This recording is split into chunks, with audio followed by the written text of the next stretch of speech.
దేవుని భయం లేని వాడికి ఎలా ఉంటుంది, దేవుని భయం ఉన్నవాడికి ఎలా ఉంటుంది? ఈరోజు చాలా మందికి దేవుని భయం అంటే ఒక స్థలంలో చేరినప్పుడు కొంచెం భక్తి వేషధారణ, కొంచెం నటన, కొంచెం వేషధారణ, కొంచెం నటన చూపించిన వెంటనే దేవుని భయం అనుకుంటాం. ఎప్పుడన్నా ఎవరన్నా కలిసారా? మీ దగ్గరికి వచ్చేటప్పుడు sir sir sir sir sir sir కానీ మీ వెనకాలకి వెళ్ళి వాడు గౌరవం కలిగిన వ్యక్తి, నిజంగా హృదయపూర్వకంగా గౌరవించే వ్యక్తి, ఆ మనిషి ఉన్నా లేకపోయినా ఒకేలాగా ఉంటాడు. ఆమేన్.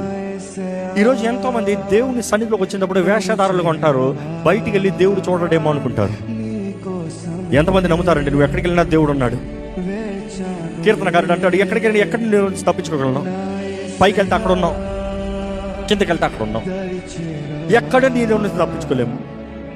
నీ సన్నిధి ఎక్కడికైనా రావచ్చు, నీ సన్నిధి ఎక్కడైనా చేరొచ్చు, నువ్వు నన్ను ఎక్కడైనా బ్రతికించవచ్చు, నువ్వు ఎక్కడైనా కాపాడచ్చు, నువ్వు ఎక్కడైనా దర్శించవచ్చు.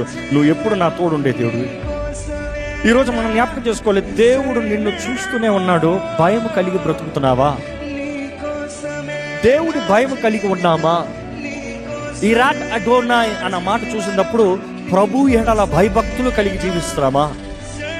ఈరోజు భయభక్తులు అన్నప్పుడు ఎలా అనుకుంటా అంటే దేవుని ఆలయం లేదు, చేతులు కట్టుకుని నిలబడితే భయము. అవునా? వేషధారులారా అంటాడు దేవుడు. బయటికి నటన, హృదయంలో దేవుడు అంటే భయం లేదు, హృదయంలో దేవుడు అంటే గౌరవం లేదు. ఇదిగో ఈ సంవత్సరం అంతంలో ఉన్నామండి. We're here in the year end. సంవత్సరం అంతా ఎలాగెళ్ళింది? దేవుని భయంతో బ్రతికారా? The fear of the Lord is the key for your success. Have you feared God? దేవుని భయం కలిగి బ్రతికావా? దేవుని భయం కలిగి జీవించావా? దేవుని ఎడల భయభక్తితో ప్రతి దినము నిర్ణయాలు చేస్తున్నావా? ఇదిగో ఇక్కడ ఉన్న యవనస్తులు అడుగుతున్నాను, దేవుడు అంటే భయం ఉందా? దేవుడిని ఎరుగున్నావా?